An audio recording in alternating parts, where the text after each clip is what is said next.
Sean todos bienvenidos. En esta ocasión vamos a revisar la fisiopatología de la hipoglicemia. Soy el doctor Rodolfo Eduardo López Pérez, ¿verdad? Esa es una clase de fisiopatología, ciclo 1 2021, Departamento de Nosología, Universidad Evangélica de El Salvador. En esta ocasión los objetivos que vamos a revisar están escritos en azulito, así, en las diapositivas que anteceden a la descripción de los conceptos que vamos a estar viendo de los contenidos. Así que lo vamos a ir revisando y ustedes van a, van a poder ver los objetivos conforme vayamos avanzando. Entonces vamos a revisar primero el concepto de hipoglicemia. La hipoglicemia, dos palabras. Hipo es abajo o disminución, lo contrario sería hiper, ¿verdad? Aumento, ¿verdad? El aumento. Entonces, en este caso, hipo, y la palabra glicemia relacionada con glucemia, con el azúcar, con la glucosa en sangre o en plasma. Entonces, acá tenemos disminución del azúcar, ¿verdad? Es un síndrome con múltiples causas en el que una concentración de glucosa baja en el plasma conduce a la aparición de signos y síntomas que pueden revertirse al normalizar la glucosa. Aquí tenemos ya dos factores. Primero, una concentración baja de glucosa. ¿Por qué motivos? Esos son los que vamos a revisar.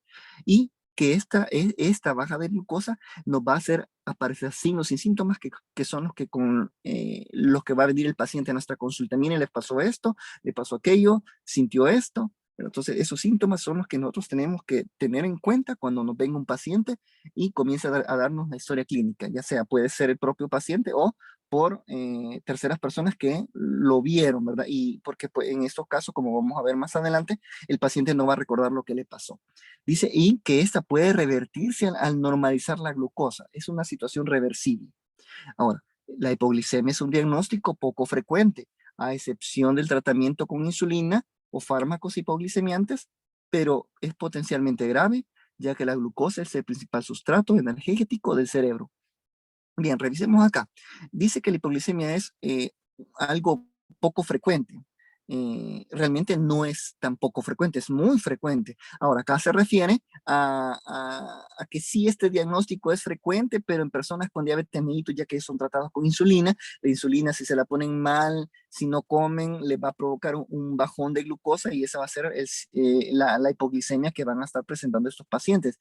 Ahora, en el caso de una hipoglicemia, por cuando digo que es frecuente, me refiero a la consulta clínica, ¿verdad? Los pacientes que les van a la consulta clínica a ustedes pueden ser adolescentes, pueden ser que, por ejemplo, a mí me tocó trabajar en un colegio donde frecuente era la consulta de las lipotimias. Llegaban los adolescentes, mire, se desmayó, ¿verdad? Y la primera pregunta era, mire, ¿y comió? ¿Desayunó? Sí, desayuné, doctor. Ajá. ¿Y qué desayunó? Comí pan con café. Ese es el desayuno de una persona que está en etapa de crecimiento, en etapa de un metabolismo aumentado, donde el consumo de energía es increíblemente, exageradamente grande, ya que aparte de que los órganos están aumentando de tamaño, están creciendo, está el desarrollo, ¿verdad?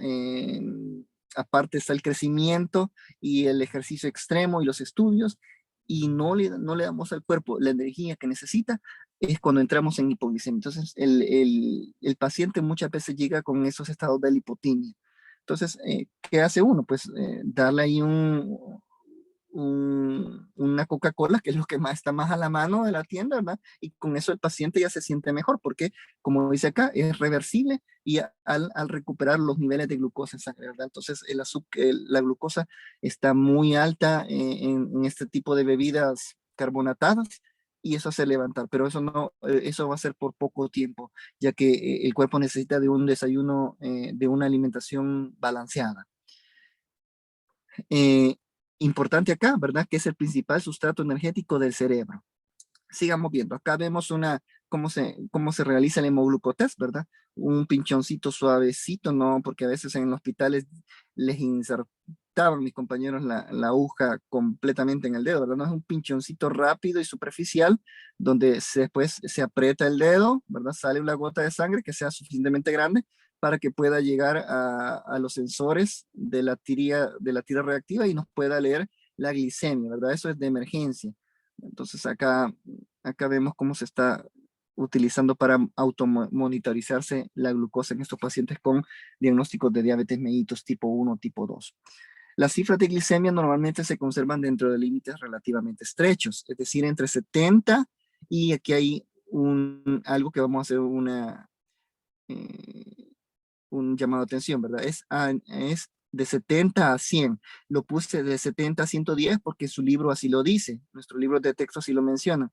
70 a 100 miligramos por decilitro es lo correcto, ya que las actualizaciones ya no lo llevan hasta 110, sino que los límites en ayunas, los límites que se mantienen en sangre son entre 70 y 100 miligramos por decilitro. Aquí están unidades en 100 ml, pero si usted lo pone en decilitro también es otra forma de decirlo. Y que en milimoles sería de 3.9 a 6.1 milimoles por litro, ¿verdad? Con oscilaciones transitorias, ¿verdad? Esto no se mantiene rígido, mayores después del consumo exógeno proveniente de alimentos, ¿verdad? Cuando consumimos alimentos, esto llega a un poquito más de 200, pero es normal, ¿verdad? Y es normal que tenga que bajar, ¿verdad? Tendría que ser normal que esos 200 bajen otra vez al nivel ¿verdad? Después de 2 horas, ¿verdad? De haber comido. También la glucosa procede del consumo exógeno, que es las comidas, y endógeno, que son las reservas de glucosa dentro de nuestro organismo, ¿verdad? Al hacer ejercicio, estas reservas se agotan. Ahora, veamos los mecanismos fisiopatológicos que intervienen en la hipoglicemia. Primero, revisemos lo importante. La glucosa es un carbohidrato indispensable para el metabolismo energético del cerebro. En circunstancias fisiológicas, dicho órgano, dice, no la sintetiza ni la almacena, y en la forma de glucógeno, la reserva solo dura unos cuantos minutos, razón por lo cual se necesita el aporte ininterrumpido de glucosa por parte de la sangre arterial. ¿Verdad? Acá lo hace mucho hincapié en el hecho de que el cerebro necesita del aporte exclusivo de glucosa. El cerebro es glucodependiente, depende de ella para mantenerse funcional. Recordemos que si un riñón se nos arruina, bueno, si tenemos el otro, pues si estamos funcionando bien, podemos vivir sin un riñón. El hígado, ¿verdad? El hígado tiene la facultad de que si se dañan los hepatocitos pueden regenerarse y pues ahí vamos funcionando, pero no me digan desconectemos el cerebro unos minutos porque realmente ahí se nos acaba la vida, ¿verdad? Esto no se puede, el cerebro no puede, no le puede faltar esta energía. Por eso dice que tiene que tener un aporte ininterrumpido. Si esto se interrumpe, caemos en un caos sistémico donde la última consecuencia es la muerte, ¿verdad? El coma y antes de llegar al coma, después de llegar al coma, la muerte. ¿Verdad? Tan grave es así la hipoglicemia que por eso es importante eh, recalcar toda la importancia que tiene el cerebro y este carbohidrato en el funcionamiento y en nuestra vida. Sigamos viendo. Conforme disminuye, dice, la concentración del carbohidrato, o sea, de la glucosa en la sangre por debajo de los límites fisiológicos, o sea, abajo de 70, el transporte de glucosa hematoencefálica se torna insuficiente para conservar el metabolismo energético, así como la función cerebral. Sin embargo, los mecanismos contrarreguladores redundantes normalmente impiden o corrigen con gran celeridad la hipoglicemia. Significa que cuando el límite estrecho entre 70 y 100 comienza a disminuir 69, 68, 67, va a comenzar a haber un déficit energético en la función cerebral, porque ya estamos llegando a un rango de alerta. Pero dice que tenemos mecanismos contrarreguladores que van a impedir esto de una manera rápida, ¿verdad? Para impedir la hipoglicemia por la gravedad y por la importancia que hemos podido dilucidar que el cerebro lo necesita ininterrumpidamente. Los periodos interprandiales entre las comidas durante el ayuno, las cifras de glucemia se conservan por la producción endógena de la glucosa, la gluconeogénesis hepática, la gluconeogénesis de hígado y riñones. Acá dice que, por ejemplo, durante las etapas que desayunamos y esperamos el almuerzo, personas que trabajan y no pueden estar nutriéndose en medio, tomar un refrigerio a las 9 de la mañana o toman solo una pequeña carga de glucosa, digamos un jugo, una galleta, ¿verdad? Que realmente no van a generar mucha energía. eh, Nuestro cuerpo tiene reservas endógenas, ¿verdad? Hay un almacén que guarda glucosa.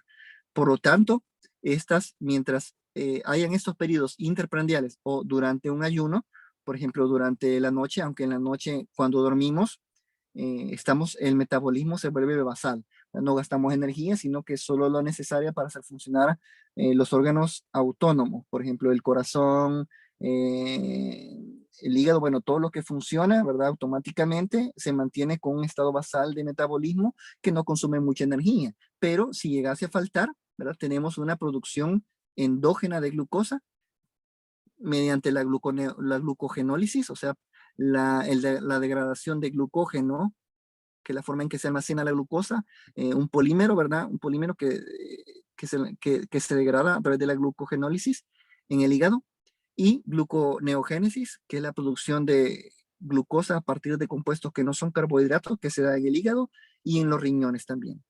Las reservas de glucógeno hepático, por lo común, bastan para conservar la glicemia aproximadamente 8 horas, pero este lapso puede ser menor si aumentan las necesidades de glucosa por el ejercicio, agotamiento de las reservas de glucógeno, enfermedad o inanición. Aquí hay dos cosas bien importantes.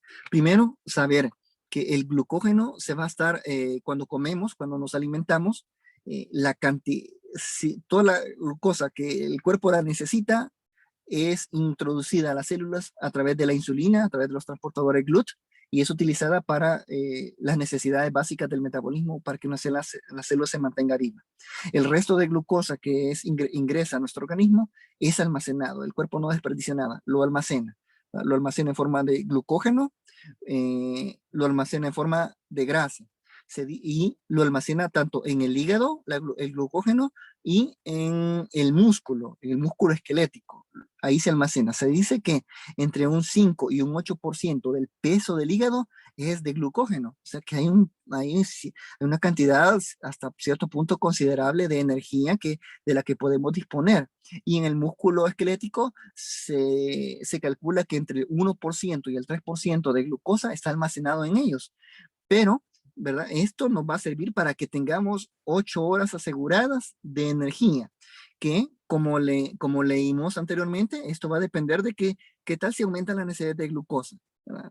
Por ejemplo, en un estado de enfermedad, ¿verdad? El cuerpo va a estar en un estado catabólico donde va a gastar más energía y por lo tanto la glucosa se va a caer más rápidamente de sus niveles fisiológicos normales. Si el paciente hace ejercicio, también se va a consumir más energía a partir del músculo cardíaco, perdón, a través del músculo, bueno, de todos los sistemas. El agotamiento de las reservas de glucógeno, ¿qué tal si no tiene reservas? Y por enfermedad o inanición, ¿verdad? La inanición, personas que ya están en un estado hipocrático, revisen esa definición, que es un estado hipocrático, donde la persona no ha comido nada y no tiene ninguna reserva, como vamos a ver más adelante. Ante la disminución de las concentraciones séricas, ¿verdad?, de glucosa, tiene lugar una serie de respuestas en el organismo de manera escalonada. Ahí viene la respuesta del organismo a esta baja de glucosa que puede existir cuando no hemos comido. El primer mecanismo de defensa es desencadenado, es el cese de la producción de insulina en las células beta pancreáticas, que aparece aproximadamente a los 80 miligramos por decilitro. ¿Por qué la insulina tiene que bajar? Porque es la que mete la glucosa en las células, en el organismo, a través de los transportadores GLUT, habíamos mencionado, y hace que la glucosa que está en plasma sea utilizada. Pero como estamos ante una caída, estamos ante una baja de glucosa, lo que se hace es, bueno, dejo de producir insulina para que me quede un poco de glucosa de reserva en sangre, ¿verdad? Si mando más insulina, lo que va a hacer es que la va a utilizar más el cuerpo y nos vamos a quedar sin reservas. Entonces, primero, disminución de la producción de insulina por parte de células beta. Segundo lugar, aumento de la secreción de glucagón, que es una hormona que nos va a estar aumentando los niveles de glucosa. Aparece alrededor de los 68 miligramos por decilitro. Entonces acá el glucagón va a hacer que las reservas del hígado que están en forma de glucógeno aparezca la gluconeogénesis y se genere más glucosa, que va a ser va a ser la energía de reserva que vamos a tener. Y el último es que de manera paralela aumenta la producción de adrenalina, la cual también nos va a estar aumentando la producción de glucosa a diferentes niveles, como vamos a ir observando. Dice que aumenta la producción hepática de glucosa mediante la gluconeogénesis y la glucólisis, ¿verdad? La glucólisis a través del glucógeno almacenado y la salida del glucagón, y la gluconeogénesis a partir de los compuestos que no son carbohidratos se forma glucosa. Disminuye la captación periférica de glucosa porque disminuye la insulina, ¿verdad? Acá, y porque se inhibe la secreción de insulina. Bien, acá tenemos un pequeño esquema donde tenemos los dos rubros que nos interesan. La disminución de glucosa, que es nuestro problema, y el aumento de glucosa, que es donde queremos llegar. Entonces, comenzamos acá. Ante una disminución de glucosa, habíamos explicado que en el páncreas, ¿verdad?, hay células alfa y células beta. Las células beta son las que se van a encargar de estar produciendo la insulina. Entonces, llega la señal de una disminución de glucosa, lo primero que se hace es disminuir la insulina ante la baja de glucosa. Al mismo tiempo, cuando hay baja de glucosa, entonces dice que hay un efecto paralelo en las células alfa que nos va a estar haciendo producir el glucagón, la hormona que nos va a estar sacando glucosa a partir del glucógeno. Y la disminución de insulina acá es el otro mecanismo que se va a estar echando a andar. Acá hay una salvedad, dice que está ausente en la diabetes, ambos están ausentes en la diabetes mellitus tipo 1. Claro, la falta, el problema metabólico de la diabetes mellitus es que estas respuestas, esta sensibilidad ya no la tienen las células para detectarla, este bajón de glucosa. No la detectan y por lo tanto la pasan por alto y la glucosa comienza a caer. Y ellos no lo saben, el paciente no tiene los síntomas como para poder alertarse. Ya en el hígado comienzan estas respuestas, tanto la glucogenólisis, ¿verdad?, la producción de glucosa a partir del glucógeno por degradación por la hormona glucagón, y aumento de la gluconeogenia o gluconeogénesis a partir de compuestos que no son carbohidratos, ¿verdad?, que provienen de la movilización de lactato, de aminoácidos que vienen de las proteínas, y glicerol, ¿verdad? Y glicerol, que son el almacenamiento también, perdón, acá, glucogenólisis proviene del, de la célula grasa, del adipocito. ¿Esto qué nos va a hacer? Que van a aumentar la producción de glucosa por estos dos mecanismos, lo que nos va a llevar también, ¿verdad?, que la glucogenólisis que se va a estar dando tanto en hígado y en músculo, y la gluconeogénesis que se va a estar dando tanto en hígado como en riñón, van a aportar también por este otro lado el aumento de glucosa, lo que nos va a llevar a la respuesta que estamos esperando. Acá, vámonos por este lado ahora. Los sensores también periféricos, tenemos sensores que el cerebro va a detectar esta baja de glucosa a través del sistema nervioso periférico, va a mandar señales que van a estar también contribuyendo a la información para que se generen estas respuestas. Hay una señal, ¿verdad?, que aumenta el aumento de la actividad simpático suprarrenal, o sea, las glándulas suprarrenales, donde va a haber un aumento de la noradrenalina que nos va a estar contribuyendo a que de palpitaciones, temblores, excitación. Recordemos que el sistema simpático es el sistema de alerta, es un sistema primitivo, el que nos permitió sobrevivir en el pasado, ¿verdad? Ante los embates de la vida, las descargas de adrenalina hacían que los seres humanos se pusieran alertas, ¿verdad? Que se generara ese golpe de adrenalina que nos pusiera afligidos, ¿verdad?, que los sentidos se aumenten, que todos se pongan en alerta. Por lo tanto, va a haber palpitaciones, nuevamente, temblores y excitación. Y aumentos de la acetilcolina, que son los síntomas que el paciente o los signos que el paciente va a presentar: sudoración o diaforesis, ¿verdad?, y hambre, ¿verdad? Estos síntomas, estos signos van a hacer que el paciente coma, ¿verdad?, vaya a buscar el alimento y aumente, ¿verdad? Estos son los síntomas, hay un aumento de los síntomas neurógenos, que vamos a estar revisando más adelante, síntomas neurógenos, que son el hambre, la sudoración, que van a estar aumentando los niveles de glucosa a través de los alimentos que vamos a estar consumiendo. Dice que están frecuentemente atenuados en la diabetes mellitus 2. El paciente con diabetes mellitus no va a tener una sensibilidad a estas señales y por lo tanto el paciente lo va a ignorar y va a entrar en una hipoglicemia. Entonces, al quitar esto, ¿verdad? Al comer va a haber un aumento de la ingestión de hidratos de carbono, lo que nos va a llevar al aumento de la glucosa. Y si nos vamos por este lado, ¿verdad?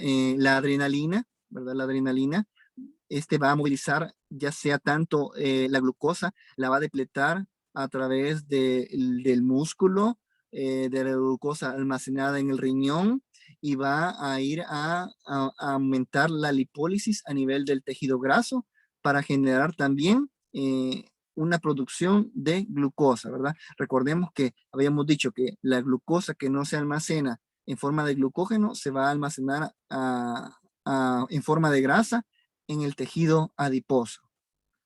Bien, la contrarregulación defectuosa de la glucosa. Aquí entran estos dos factores que van a estar haciendo que falle esto. Primero dice, las concentraciones circulantes de insulina no disminuyen a medida que las concentraciones de plasmáticas de glucosa disminuyen en respuesta a la hiperinsulinemia terapéutica exógena. Un paciente diabético que se ha aplicado insulina, a lo mejor en este caso se le aplicó y no comió, ¿verdad? Porque se la tienen que colocar antes y pasó una emergencia y él ya no se pudo sentar a comer, por lo tanto la insulina aumenta, las concentraciones de glucosa disminuyen, entonces la insulina tendría que bajar también para que no ocupar la glucosa, pero en este caso no pasa. Ese es el resultado del fallo de las células beta, que también causa la pérdida de la respuesta secretiva de glucagón por las células alfa. Así la primera y segunda defensa fisiológica contra la hipoglicemia se pierden. Entonces, tanto las células beta no disminuyen los niveles de insulina, ni las células alfa van a comenzar la secreción de glucagón. Recuerden que una estimula a la otra, como vimos en el dibujo anterior, ¿verdad? Ambas están interactuando. Entonces, una disminuye, la otra aumenta. Aquí, primera y segunda están barreras de defensas están perdidas. Pero no quedamos ahí. Por último, queda aplacado de manera típica el incremento de las concentraciones de adrenalina que constituyen la tercera línea de defensa contra la hipoglicemia. Vamos a revisar esto. El umbral glucémico para que se active la respuesta simpático suprarrenal que vimos en el dibujo, la adrenalina en la médula suprarrenal y la noradrenalina en los nervios simpáticos, se desplaza hacia concentraciones menores de glucosa plasmática, consecuencia de hipoglicemias recientes de tipo iatrógeno. O sea, cada vez que ha ocurrido anteriormente una hipoglicemia, aquí ocurre otra hipoglicemia, aquí ocurre otra hipoglicemia, la consecuencia de estas recurrentes hipoglicemias van a hacer que la adrenalina no se active hasta que las concentraciones de glucosa están demasiado abajo. Ya quizás cuando realmente pueda ser no inútil, pero un poco tarde para que reaccione la adrenalina en el desplazamiento de la glucosa que el cuerpo necesita con tanta urgencia para mantener las funciones cerebrales conservadas. Aquí puse un dibujo, no sé si han podido ver la película Héroe del Centro Comercial. Este señor sufre de hipoglicemia, ¿verdad? Si ustedes pueden ver la película, él tiene bajones de glucosa y él siempre anda un dulce, él cae desmayado, él tiene lipotimias y hace como puede para sacarse de su bolsa un azúcar, un dulce, y en ese momento se restablecen las reservas de glucosa y ahí se alivia la hipoglicemia. Dice, la respuesta simpático suprarrenal disminuida a la hipoglicemia origina el síndrome clínico de desconocimiento de hipoglicemia. Aquí está entre comillas, desconocimiento de hipoglicemia por parte del paciente. Es decir, desaparecen los síntomas de alerta de tipo adrenérgico y colinérgico que permiten que la persona reconocer la hipoglicemia en evolución y con ello abortar el episodio por medio de la ingestión de carbohidratos. Lo que le pasaba a él, ¿verdad? Él sentía palpitaciones, sentía ansiedad, sentía temblores, aparte había sudoración, había hambre, ¿verdad? Estos son síntomas que le dicen a uno, tenés que ir a comer ahorita, porque si no nos desmayamos. Pero en los pacientes que sufren de este fallo, de este sistema, hay un desconocimiento de hipoglicemia. No sienten estos síntomas. No, estos síntomas no se hacen evidentes y por lo tanto la persona no hace nada para mejorar la ingestión de carbohidratos. Aquí hay otro diagrama en donde vamos a poder dilucidar diabetes mellitus tipo 2 la han puesto a la par, ¿verdad? Porque vamos a ver que solo en la diabetes mellitus tipo 2 en fases avanzadas se van a ver involucradas en este tipo de eventos que fallan. Acá dice que hay una hiperinsulinemia terapéutica absoluta que es notable, una disminución de las concentraciones de glucosa que también nos van a llevar a una hipoglicemia, y pueden haber episodios de hipoglicemia aislados. Pero vámonos a una diabetes mellitus ya avanzada, con insuficiencia absoluta de células beta. Esto nos va a llevar a una hiperinsulinemia terapéutica. Recordemos que ellos utilizan insulina o secretagogos, o sea, medicamentos que estimulan la producción de insulina o que mejoran la entrada de glucosa a las células, que puede ser absoluta, relativa o leve a moderada, ¿verdad? En la disminución de las concentraciones de glucosa, que nos va a llevar a eso, la disminución de las concentraciones de la glucosa. La insuficiencia de las células beta de no disminuir la insulina y que no aumenten el glucagón nos va a llevar a un episodio de hipoglicemia que pueden estar siendo aumentados por el ejercicio o por el ayuno durante el sueño. Entonces, estas respuestas, va a haber una respuesta simpático-suprarrenal atenuadas a la hipoglicemia, ¿verdad? Las simpáticos suprarrenales son las que habíamos visto, la adrenalina, los síntomas adrenérgicos y los síntomas colinérgicos, que nos van a llevar a una respuesta, de una disminución de la respuesta a la adrenalina. No va a haber temblor, no van a haber excitación, no va a haber palpitaciones, y las respuestas nerviosas simpáticas, no va a haber hambre, no va a haber sudoración, y por lo tanto va a haber un desconocimiento del paciente de esta sintomatología, lo que nos va a llevar a una contrarregulación deficiente de la glucosa. No va a haber aporte de glucosa por ningún lado, ni por la parte interna de nuestro cuerpo, ni por la parte voluntaria del paciente a comer algo, ¿verdad? Acá está, y lo cual nos va a llevar a la hipoglicemia recurrente, ¿verdad? Y aquí se va a estar dando este ciclo cada vez más, más evidente que el anterior. Factores de riesgos, ya entramos en la diabetes mellitus, ¿verdad? Que son lo que el concepto decía, ¿verdad? Que eran más frecuentes en pacientes que utilizan insulina y secretagogos. Acá dice que el único determinante de riesgo es el exceso relativo absoluto de insulina. Esto ocurre cuando la dosis de insulina o un secretagogo de ella son excesivas, mal cronometradas o del tipo equivocado de hormona. ¿Qué dice acá? Dice es el único determinante de riesgo.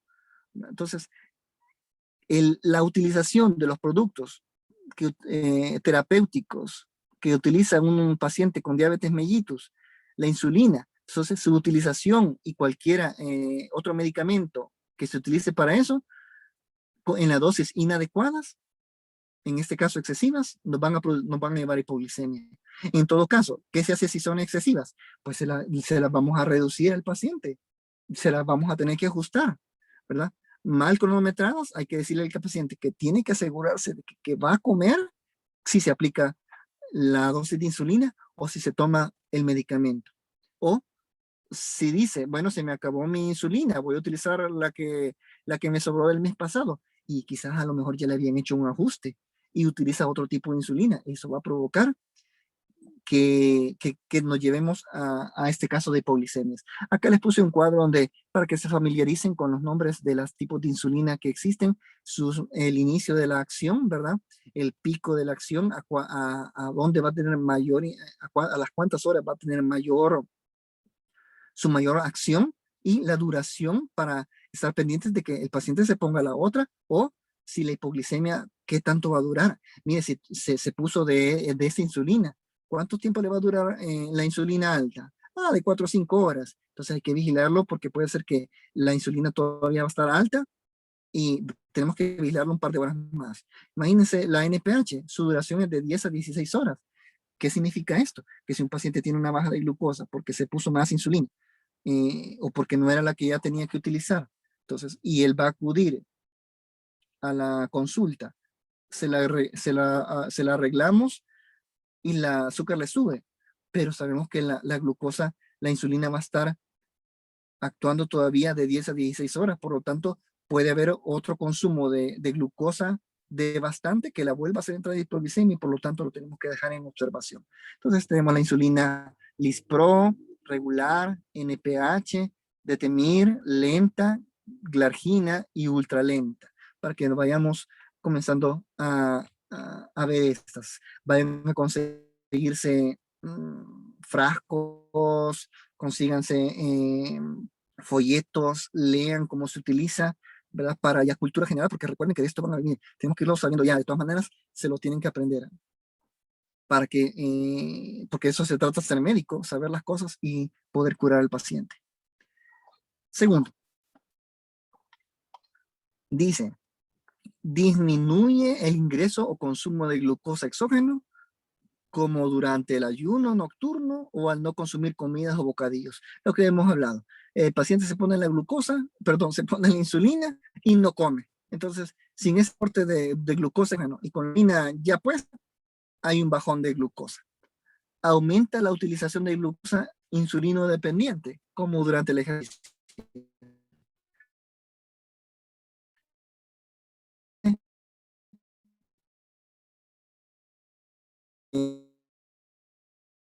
He visto la insulina todos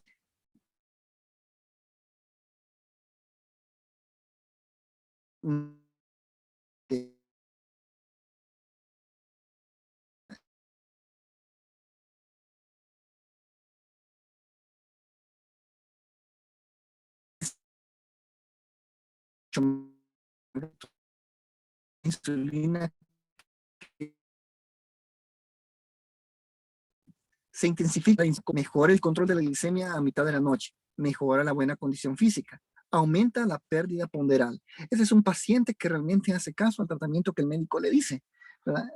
Si el médico le dice, mire, tiene que bajar de peso porque si no usted va a seguir consumiendo, o vamos a tener que ir aumentando la insulina, tenemos que darle más medicamentos, el paciente hace caso y comienza a bajar de peso.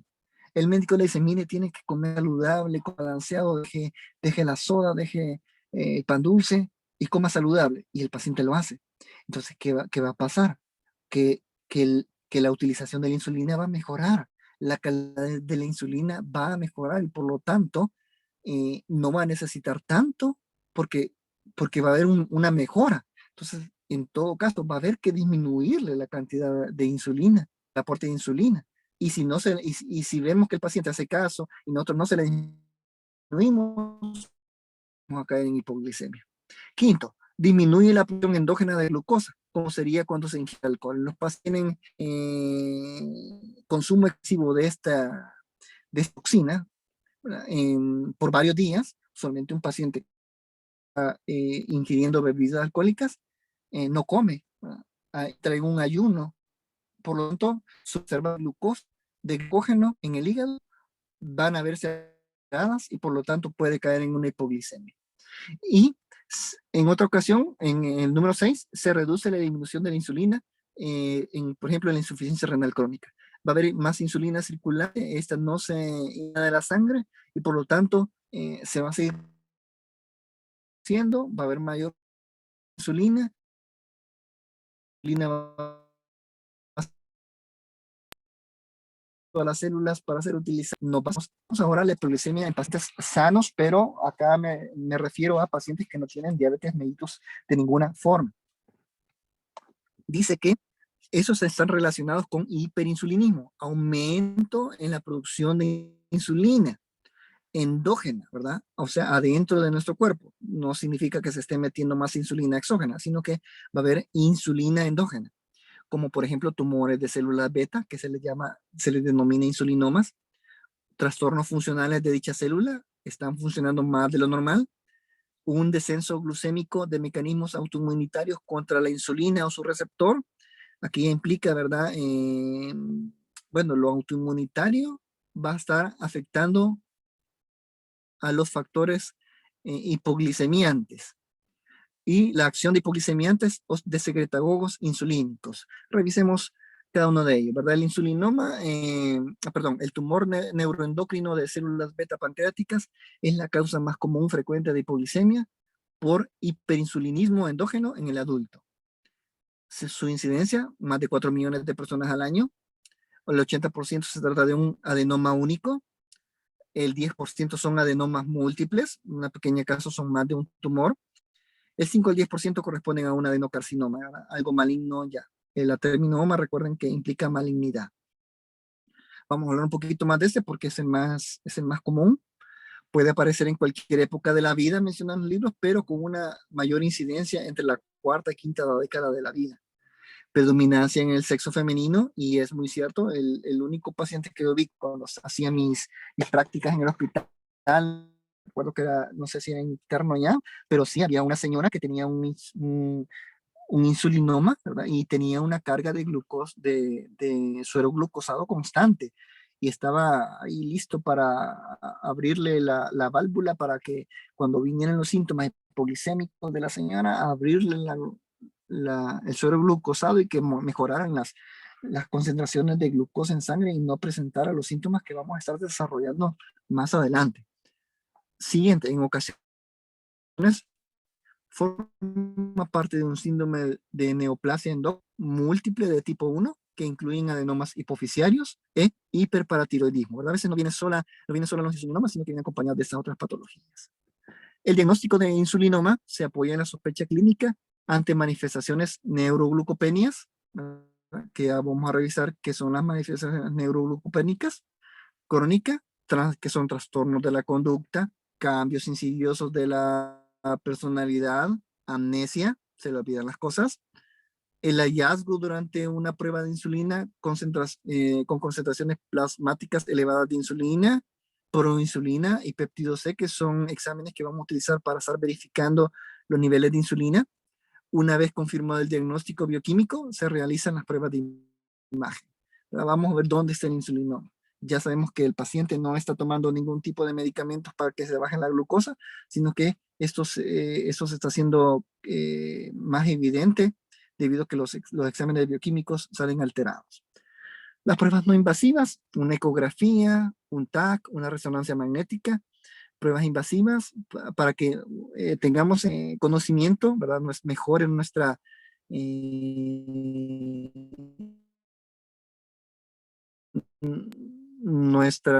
gammografía con análogos de somatostatina. La somatostatina es importante también, ¿verdad? Una hormona sintetizada también el páncreas.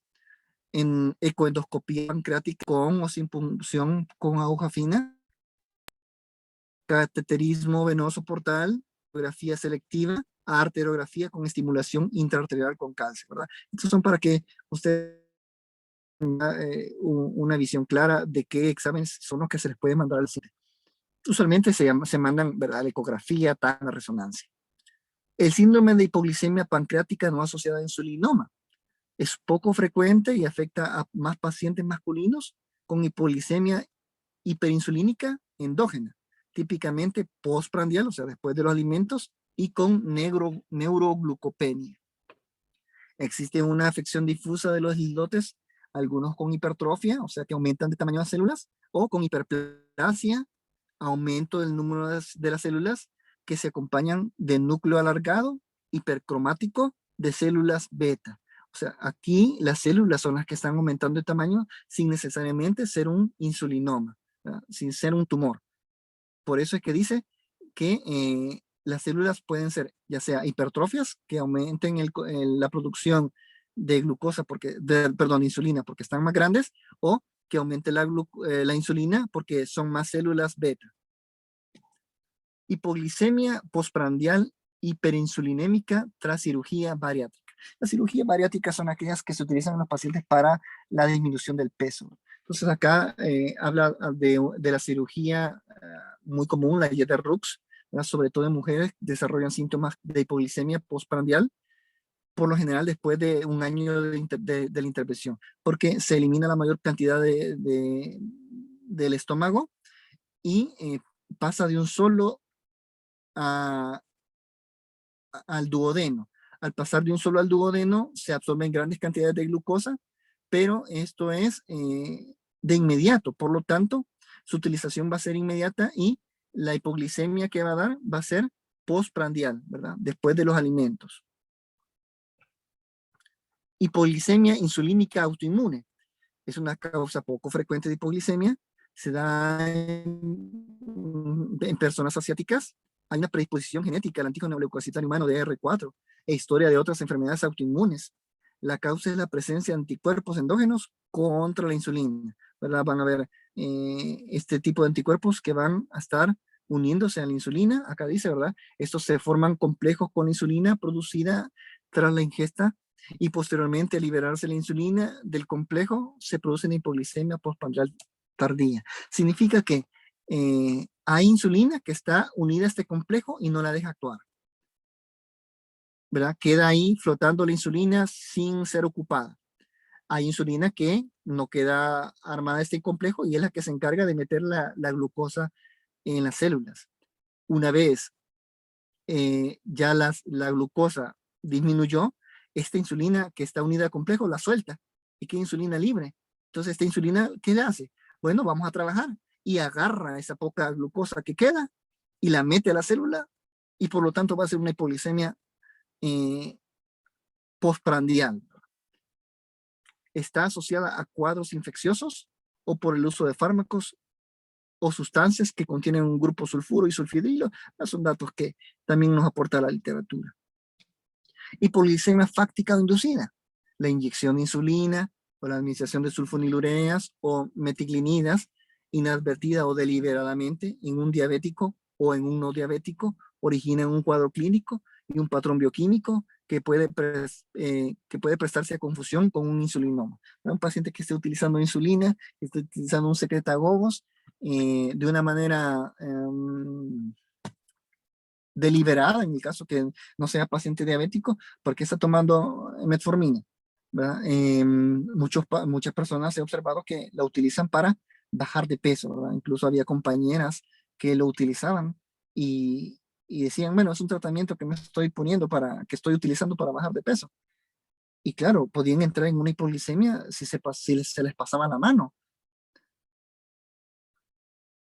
Veamos, su uso puede ser casual, por error en la prescripción o del paciente, ¿verdad? Que el paciente lea mal y se aplique mal.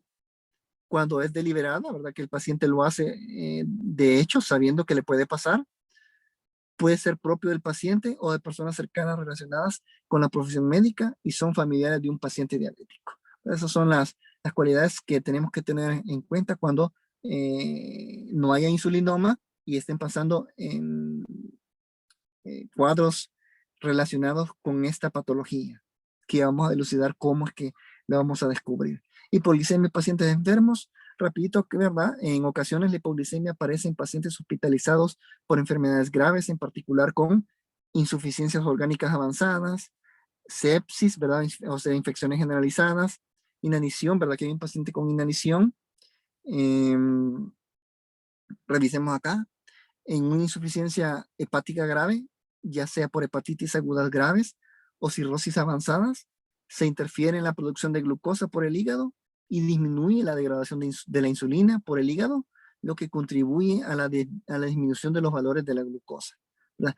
Tanto ya sea de una manera en que el hígado ya no va a podernos producir glucosa a través de la glucogenólisis y la gluconeogénesis, ¿verdad? Y la insuficiencia renal crónica tiene probablemente un origen multifactorial, ya referente con la desnutrición, fármacos prescritos con el paciente o la aparición de una sepsis. Otros factores que pueden ser contribuyentes estarían presentados por déficit de precursores, ¿verdad? Alanina y glutamina, recordemos que esos son aminoácidos. En el caso de pacientes que vienen con inanición, que vienen con ya, por decirlo, en los huesos, ¿verdad? Ya no tienen masa muscular. ¿De dónde provienen los aminoácidos? Los aminoácidos, recordemos que son las unidades estructurales de las proteínas. Si no hay músculo, significa que no hay proteínas. Si no hay proteínas, no hay aminoácidos. Si no hay aminoácidos, no hay sustratos para la gluconeogénesis, o sea, para la producción de glucosa a partir de compuestos que no son carbohidratos. Y sabemos que la alanina y la glutamina son de los principales sustratos que el organismo va a estar echando mano para producir glucosa. Entonces, déficit de precursores. Inhibición de la gluconeogénesis hepática por toxinas urémicas. Reducción del aclaramiento renal de insulina y el descenso de la gluconeogénesis renal. En el caso de las insuficiencias renales, van a ser lo que va a estar haciéndonos fallar los mecanismos contrarreguladores. En la insuficiencia cardíaca, ¿verdad? El cuadro de hipoglicemia es menos comprendido. Hay una elevación plasmática de lactato. Recordemos que el lactato es un producto de la finalización del metabolismo de la glucosa, pero que puede reutilizarse para volver a producir glucosa. En la sepsis hay un incremento de la utilización de la glucosa mediada por citocinas en el músculo esquelético y en los tejidos ricos en macrófagos, hígado, vaso y pulmón. Recordémonos que al haber una enfermedad, al haber una sepsis generalizada, el organismo puede entrar en catabolismo, pueden entrar en aumento del consumo de energía, de glucosa, porque aumentan la cantidad de células que la necesitan, en este caso los macrófagos. Entonces va a haber más consumo de esta glucosa. En la inanición, ¿verdad? La hipoglicemia puede explicarse por la pérdida de sustratos que ya expliqué de la gluconeogénesis y la glucogenólisis por depresión de glucógeno. También, ¿verdad? Recordemos que los músculos tienen reserva de glucógeno. Si no hay músculos, no hay reserva de glucógeno y no puede darse la glucogenólisis. Y si no hay músculos, no hay aporte de aminoácidos y por lo tanto no se puede dar la gluconeogénesis y por lo tanto no va a haber producción de glucosa endógena. Dice como ocurre en las neoplasias o en la anorexia nerviosa. Hipoglicemia postprandial.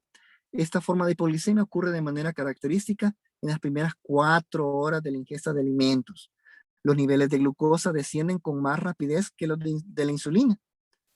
Entonces, por lo tanto, va a quedar insulina sobrante que va a acabar con las reservas de glucosa en plasma y nos va a entrar en hipoglicemia. Algunos pacientes con cierto grado de intolerancia a la glucosa tienen inicialmente una respuesta insulínica excesiva, ¿verdad? Hay demasiada insulina y retardada ante las comidas que resulta en una hipoglicemia reactiva, ¿verdad? De facto, ¿verdad? Sale mucha insulina, consume rápido la glucosa y nos quedamos en hipoglicemia. En todos los tipos de hipoglicemia de ayuno, los pacientes pueden presentar también hipoglicemia reactiva. Bien, aquí hay unos fármacos hipoglicemiantes y el alcohol que han sido descritos como causa de hipoglicemias, ¿verdad? Aquí hay un nivel evidenciado moderado, aquí está para que tengamos en cuenta los medicamentos que se están utilizando para disminuir que causan hipoglicemia, ¿verdad?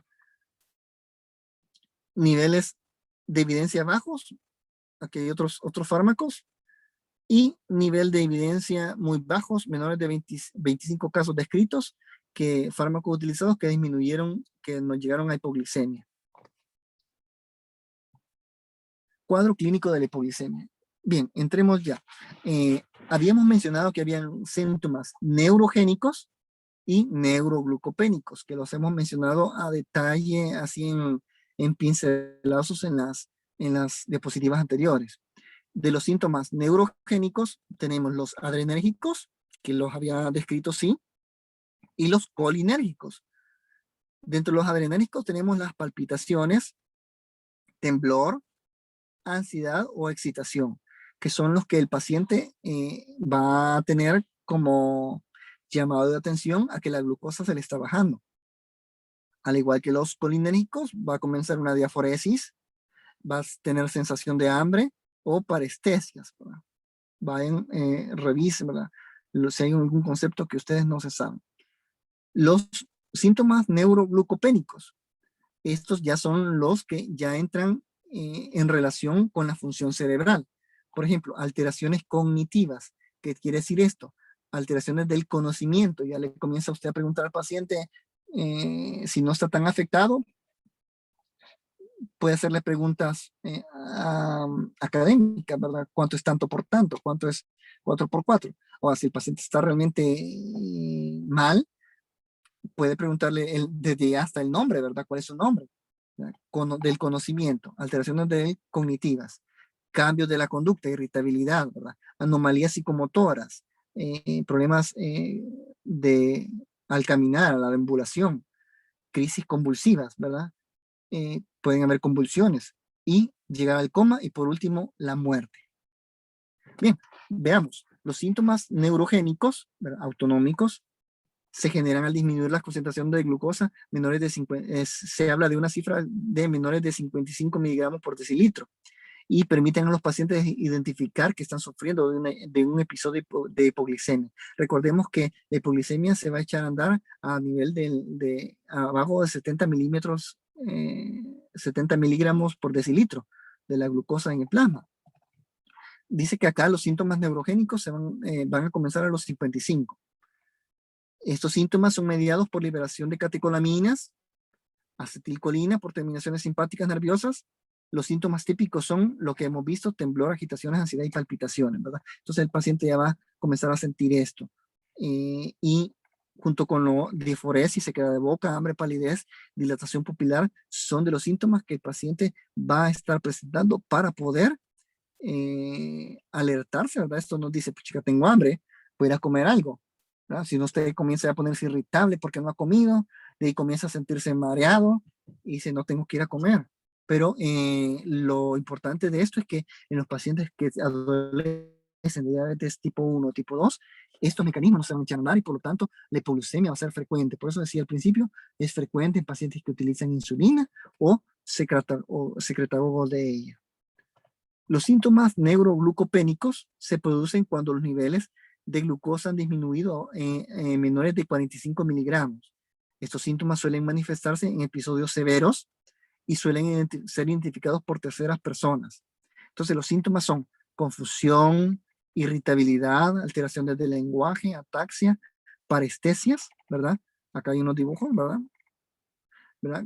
Cefalea, como les dije, ya va a haber dolor de cabeza, déficit neurológico focal transitorio, va a haber pérdida al caminar, puede haber cierto déficit, estupor, ¿verdad? Significa que el paciente ya no está tan alerta, convulsiones, ¿verdad? Y el paciente cae con movimientos espasmódicos, después coma, ¿verdad? Que ya es una falta de respuesta a cualquier estímulo que se le aplique al paciente, y por último, la muerte. Aquí hay solo un pequeño cuadro que habla sobre los síntomas y signos en las distintas fases neurológicas de la hipoglicemia. Esto no es para que se lo vaya a preguntar, pero sí sepan que lo primero que se ve afectado es la corteza cerebral, y donde hay somnolencia, sudoración, hipotonía y temblor, cuando la corteza está siendo afectada. Ya en la parte del diencéfalo pueden haber lipotimias, que son las que le dije que llegaban los alumnos, se desmayaban, movimientos primitivos de succión o muecas, y esto ya es más avanzado, más grande, más grave. Espasmos clónicos, inquietud, ¿verdad? Son de los síntomas que pudieran caracterizar. Ya en el mesencéfalo pueden haber espasmos tónicos, desviación muscular, Babinski positivo, premiencefálica, espasmos musculares extensores, y miencefálica, coma profundo, respiración superficial, ausencia del reflejo fotomotor, y corneal, hipotermia, atonía, hiporreflexia. Revisen los términos, que esos son importantes que ustedes los manejen, ¿verdad? Porque esto es lo básico. No le voy a preguntar a mí en la parte premiencefálica, ¿verdad? ¿Cuáles son los síntomas? No, tampoco, ¿verdad? No vamos a preguntar, no voy a preguntarles eso. Pero sí cuáles son los neurogénicos, cuáles son los neuroglucopénicos, cuáles son los adrenérgicos, cuáles son los colinérgicos y todo lo que implica la información a partir de ellos. Este es un dato, ¿verdad?, de alteraciones electrocardiográficas asociadas a hipoglicemia. Hay señales en el electrocardiograma que nos pueden estar aportando información sobre el diagnóstico de hipoglicemia. La glucosa es vital para el metabolismo de las fibras miocárdicas. La hipoglicemia supone un déficit en el aporte energético de estas células, por supuesto, ¿verdad? Si no hay glucosa, el corazón también va a fallar. La descarga simpático-adrenal secundaria, o sea, la adrenalina, aumenta el consumo de oxígeno y disminuye el aporte por vasoconstricción. Entre los hallazgos pueden ser depresión del segmento ST, aplanamiento e inversión de la onda T, prolongación del intervalo QT, ¿verdad? Acá, trastornos del ritmo como taquicardias, bradicardia sinusal, bloqueo auriculoventricular de diversos grados, fibrilación auricular paroxística, extrasistolias ventriculares y supraauriculares. Acá arréglenlo porque dice supraclavicular, no existe supraclavicular. Significaría arriba de la clavícula, pero estamos hablando del corazón. Es supraauriculares. Entonces, esto para que lo tengamos en cuenta, para que veamos que también van a haber alteraciones electrocardiográficas en el corazón. Y aquí hay una figura donde ustedes van a poder ver, acá nos explica va a haber una ritmo sinusal de 62 latidos por minuto, o sea, va a haber una onda P, por eso sinusal, descenso del segmento ST que van a estar marcados ahí con las flechitas de 2, de 3 y de 4, ahí lo revisan más detenidamente porque ahí está bien explicado. Me faltan más diapositivas, ondas T negativas. Y en la otra esquema es cuando ya es el mismo paciente donde ya las condiciones están mejoradas, se le ha dado un aporte de glucosa al paciente y por lo tanto él ha vuelto a la normalidad. Comparen por favor los dos electrocardiogramas detenidamente y se fijan en los cambios que hubieron. Veamos esto importante, la tríada de Whipple. La tríada de Whipple, la hipoglicemia puede corroborarse a través de esta tríada. Y que va a consistir en síntomas consistentes con hipoglicemia. Lo que hemos visto, sudoración, hambre, cambios en el estado de ánimo, cefalea, sudoración, etc. Número 2, concentración plasmática baja de glucosa cuantificada por algún método exacto. Significa que tenemos que averiguar cuánto tiene de glucosa y por lo tanto vamos a estar concluyendo de que la hipoglicemia es debida a una baja de glucosa y alivio de los síntomas una vez que aumenta la glicemia. Una vez le damos al paciente un aporte de glucosa, rapidito se va a mejorar. ¿Verdad? Va a haber un retorno a la normalidad. Entonces, esta es la tríada de Whipple. Y aquí hay un esquema para poderlo resolver, para poderlo analizar mejor. Síntomas consistentes con hipoglicemia, concentración de glucosa plasmática baja, menor de 55, pero recordemos que las cifras que estamos manejando es menor de 70, abajo de menor de 70, comienza a ser hipoglicemia. Alivio de los síntomas con aumento de la glucemia. Perdón. Tipos de hipoglicemia según la Asociación Americana de Diabetes, ADA. La hipoglicemia es el mayor factor limitante en el manejo de la diabetes mellitus tipo 1 y tipo 2, como hemos visto. El nivel de hiperglicemia es definido como una concentración de glucosa en sangre abajo de 70 miligramos por decilitro, pero mayores o iguales que 54 miligramos por decilitro. Entonces ese sería el nivel 1 de hipoglicemia. Una concentración de glucosa en sangre de 70 miligramos ha sido reconocida como el umbral de respuesta neuroendocrina a la caída de glucosa en personas sin diabetes mellitus. El nivel 2, ¿verdad? La concentración de glucosa menos de 54 es el límite en el cual los pacientes los síntomas neuroglucopénicos aparecen y requieren la acción inmediata para resolver el cuadro. Esto ya lo habíamos revisado. Aparecen ya el estupor, el paciente ya no responde, el paciente entra en convulsiones, el paciente puede entrar en un cuadro más severo, y el nivel 3 de hipoglicemia, que es definido como un cuadro severo, caracterizado por alteración mental y o alteraciones en el funcionamiento físico, que requiere la asistencia de un ayudador para la recuperación. ¿verdad? Entonces acá ya el paciente ya no es capaz de resolver por sí su crisis, sino que necesita de alguien que ya a nivel hospitalario le esté dando el suero glucosado. Okay, o la clasificación de diabetes también, según la Asociación Americana de Diabetes, dice que hay una hipoglicemia grave. Dice que es un acontecimiento que hace precisar la intervención de una tercera persona para administrar los hidratos de carbono o glucagón para llevar a cabo cualquier maniobra de reanimación. Recuerden que una persona en estado de inconsciencia no le vamos a dar nada por vía oral, ¿verdad? Tenemos que dársela por vía parenteral, porque capaz se va para los bronquios y nos va a dar una neumonía y terminamos de fregar al paciente, ¿verdad? Es posible que en el momento del acontecimiento no se lo de concentración plasmática de glucosa, alteración neurológica atribuible a la restauración de la concentración plasmática de glucosa normal, se considera evidencia suficiente como para considerar que el episodio ha sido debido a una baja concentración plasmática de glucosa. Si tenemos que el paciente tuvo esos síntomas y nosotros pues llegamos a través de nuestra historia clínica, vemos los síntomas y le ponemos un suero glucosado. Entonces, le tomamos la glucosa. Bueno, en este caso dice que la glucosa no se saben los valores, pero al paciente, al administrarle un suero glucosado, va a retornar a normal y esto nos va a dar el indicio de que fue una hipoglicemia grave. Luego hay una hipoglicemia sintomática documentada. Acá la única diferencia es de que hay síntomas de hipoglicemia y sabemos que el valor de la glucosa está en menor de 70 miligramos por decilitro. La hipoglicemia asintomática es aquella en que sí sabemos los valores de glucosa, pero no hay síntomas.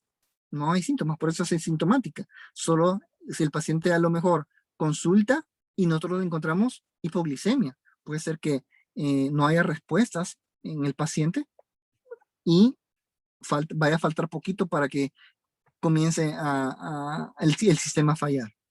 Luego hay una probable hipoglicemia sintomática. Dice probable porque no va acompañado de la determinación de la concentración de glucosa, pero que probablemente se deben a la existencia de una concentración de esta, ¿verdad? Hay síntomas típicos, ¿verdad? Entonces es probable, pues se dice probable hipoglicemia sintomática. Hay síntomas, pero no tenemos evidencia tampoco. Y una pseudohipoglicemia, que es cuando una persona diabética refiere padecer cualquiera de los síntomas típicos de hipoglicemia, pero la concentración no es menor de 70, sino que es mayor de 70. Entonces esa es una pseudo o una falsa hipoglicemia. Revisemos ahora el manejo. Ya vamos finalizando. En primer lugar, corregir la hipoglicemia, restaurar la conciencia en los casos graves. En segundo lugar, tratar la causa para prevenir las crisis posteriores. Bueno, lo primero, el paciente está consciente, le vamos a dar algo por vía oral, una cucharada de miel, una bebida carbonatada, azúcar, ¿verdad? Un agua azucarada o un zumo que sea rápidamente absorbible para poderlo reponer para que sea absorbido de manera rápida y corregir este deterioro. Ahora, en pacientes estuporosos, ya que no lleguen al hospital, a la unidad de emergencias, o en coma, se administran 25 a 50 gramos de glucosa en solución al 50% intravenoso y se seguirá a una perfusión continua de suero glucosado al 10% a 100 ml por hora, hasta que el paciente pueda ingerir alimentos. Acá es donde les decía, ¿qué tal si se tomó un hipoglicemiante que dura mucho tiempo, que su efecto dura muchas horas? Va a ser que en el momento se nos reponga el paciente cuando le damos el suero y diga ya me siento mejor, pero como el hipoglicemiante dura mucho más tiempo, puede ser que a las 4 o 3 horas de darle el alta, ahí en la casa se vuelva a desmayar porque la insulina todavía está alta y la glucosa ya se acabó. Entonces por eso lo tenemos que mantener observado por lo menos durante 24 horas. La hormona también, ¿verdad? Puede ponerse la hormona glucagón, ¿verdad? A través de la vía intravenosa o subcutánea, pero no va a servir si no hay depósitos hepáticos de glucosa, perdón, de glucógeno. Recuerden que el glucagón desdobla el glucógeno a glucosa, ¿verdad? Y si no hay si no hay glucógeno almacenado, no sirve de nada el glucagón. Algo más extraño, ¿verdad? Es que puedan haber síntomas de edema cerebral y por lo tanto tenemos que dar medidas antiedema, dexametasona, el manitol, pero eso es realmente bien inusual. Las medidas preventivas de la hipoglicemia, importante, ¿verdad? Interrumpir el uso de los fármacos nocivos o disminuir su dosis, hay que ajustarla, hay que volver a evaluar al paciente. Se deben tratar las enfermedades graves de fondo. Si hay una enfermedad grave, hacerle los chequeos correspondientes, mandarle los exámenes, buscar si es un insulinoma, buscar si es un proceso séptico que va a pasar el paciente o un tumor o un cáncer que está en formación y que aumente el catabolismo, ¿verdad? Si hay deficiencia del cortisol y hormona del crecimiento, se deben reponer. De estas hormonas no hemos hablado porque realmente no son tan importantes en los mecanismos de corto plazo que van a ayudar a funcionar eh, los mecanismos contrarreguladores para mejorar la hipoglicemia. La disminución quirúrgica con radioterapia o antineoplásicos de un tumor que no sea de células de los islotes disminuye la hipoglicemia. Significa que si existe un tumor y lo eliminamos, ya sea por esos medios, podemos mejorar la hipoglicemia.